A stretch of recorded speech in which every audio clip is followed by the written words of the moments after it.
Hey, do you want to dance with your poi? Excellent, I want to teach you how. I know a variety of moves that pair really well with different poi tricks. Things that are going to get you moving around and that are going to look really exciting to your audience. So, let's go ahead and dive in and talk about them.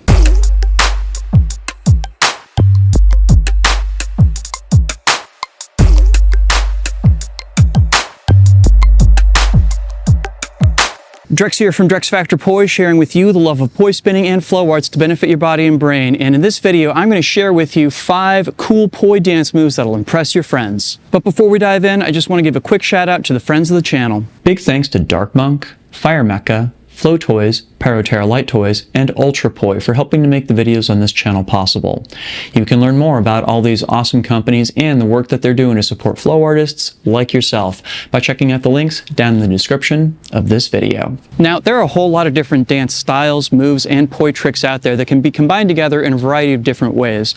And I've already tackled this in one video that I'll go ahead and link to up in the cards, but I did want to do a follow-up because I've come up with so many more ideas since then. So I'm going to guide you through 5 specific moves that I'm going to go through in order of difficulty, and hopefully one of them or more is going to stick out to you as being something you want to try yourself. By the way, if you're unfamiliar with any of the poi tricks that I'm showcasing in this video, I will go ahead and leave links to tutorials for them down in the description as well as up in the cards. I'm going to go ahead and start things off with move number 1, Chasse Pendulums.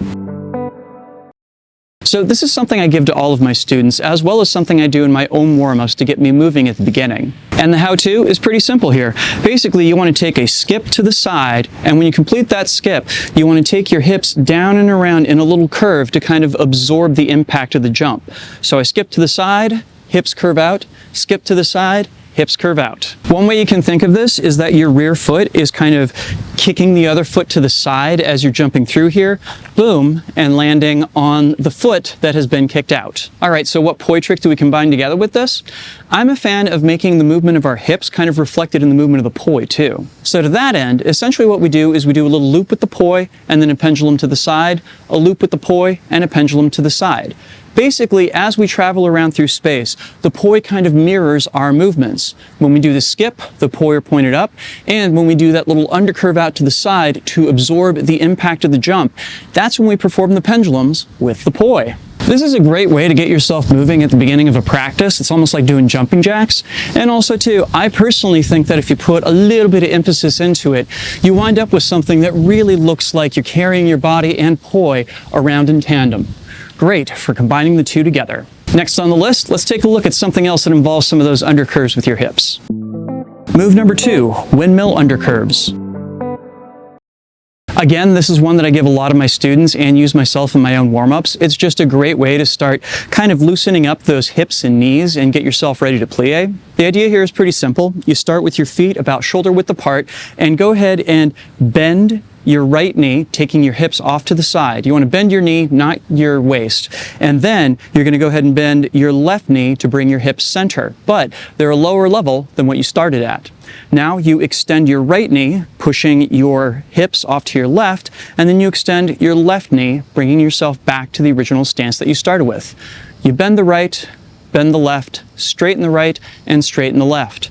As you get to practice this, you can go through it piece by piece, and then get yourself to the point where you can go smoothly through it, basically moving your hips around in a complete circle. And once you have the capacity to move your hips around in a circle, I think that one of the best poi tricks to make work with this is a windmill. Mainly those big windmills that Nick Woolsey likes to call Poitruvian man. I think of this as being using your hips to kind of take the poi and hands around with them, creating that nice big circle in the process. All right, so how do we combine the two together? I'll give you this step-by-step here.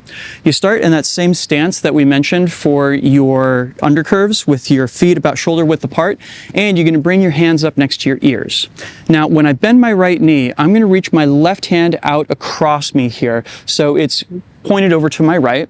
And then when I bend my left knee, I'm going to bring my right arm out and spread my two arms apart.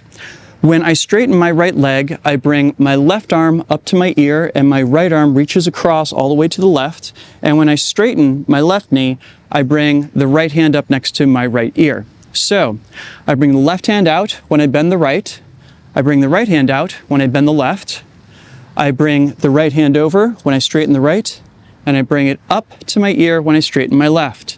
And I work on being able to do this in a smooth, continuous fashion. Once I've got that, I can put the poi in, and I've put the entire move together. Nice. All right, so we've now played around with chasses and undercurves. Are we gonna get off of this modern dance track on the next trick? Not quite, but it is on the way. Move number 3, rond-de-jambe hip reels. So this one is another fixture of my warm-ups and one of my absolute favorites because it plays around with symmetry in a way that no other trick on this list does. So to start off, let's talk about the rond-de-jambe. Basically, this just means that you move your foot around in a circle. We do this first by pointing out our right toe, and you might want to have a little bit of give in your left knee here, a little bit of a plie. You want to make sure that the right leg is extended as straight out as possible, and bring it around in a circle and bring it back next to your left foot. Now do the same thing with the left. You point it out, draw it around in a circle, and bring it back over to the right foot.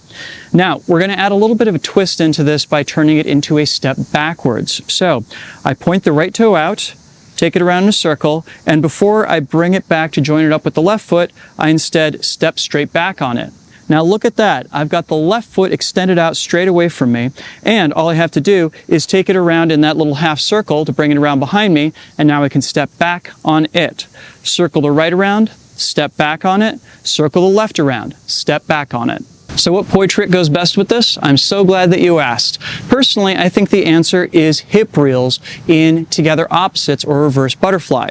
Basically, I'm starting here with the poi going in opposite directions, outward at the top, and I'm carrying them back and forth across my hips. I'll show you this from the side here.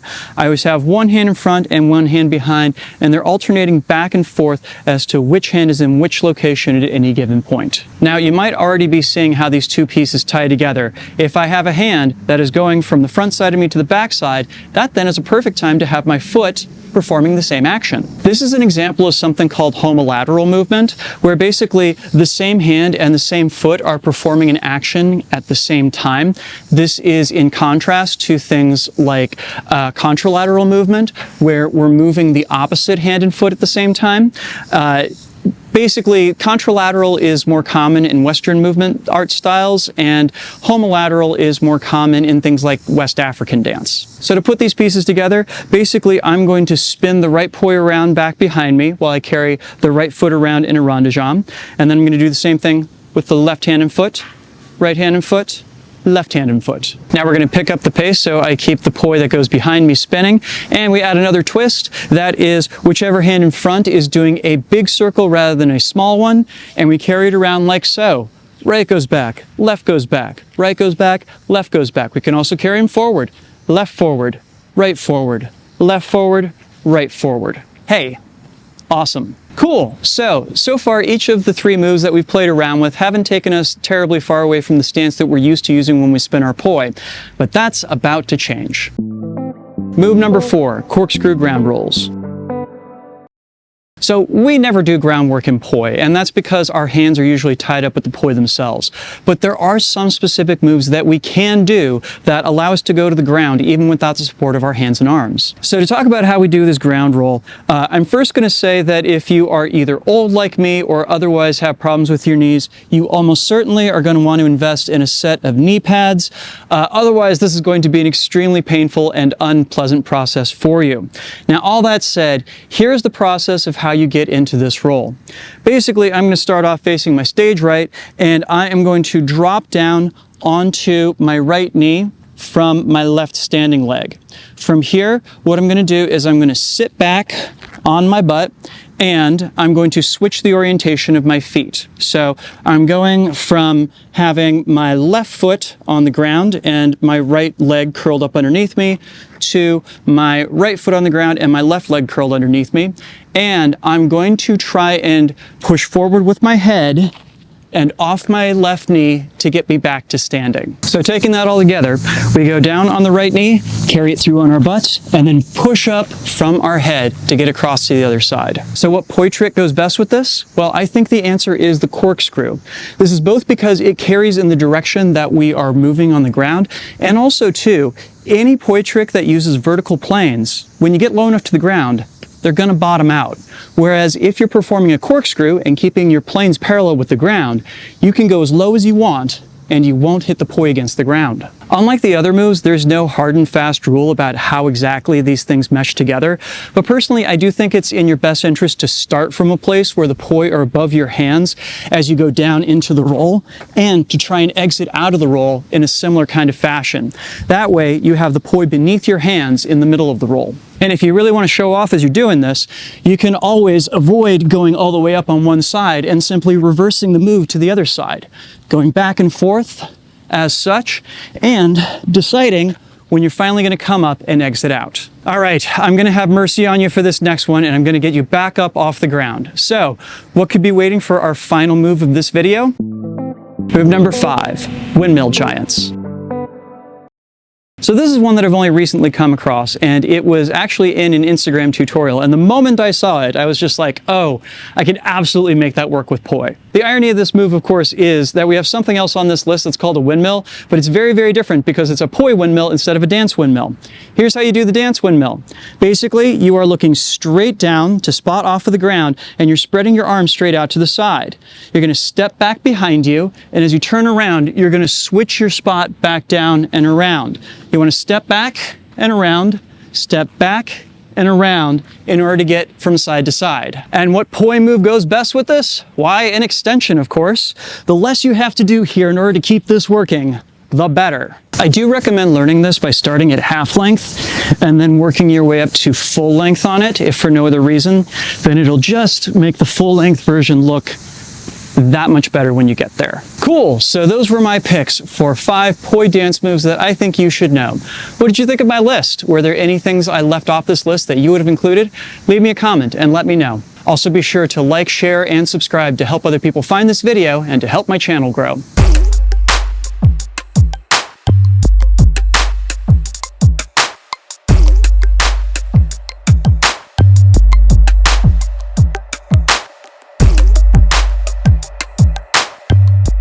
This video would not be possible without my amazing supporters on Patreon. In particular, I'd love to give a huge shout out to my Flow patrons who are listed on screen right now.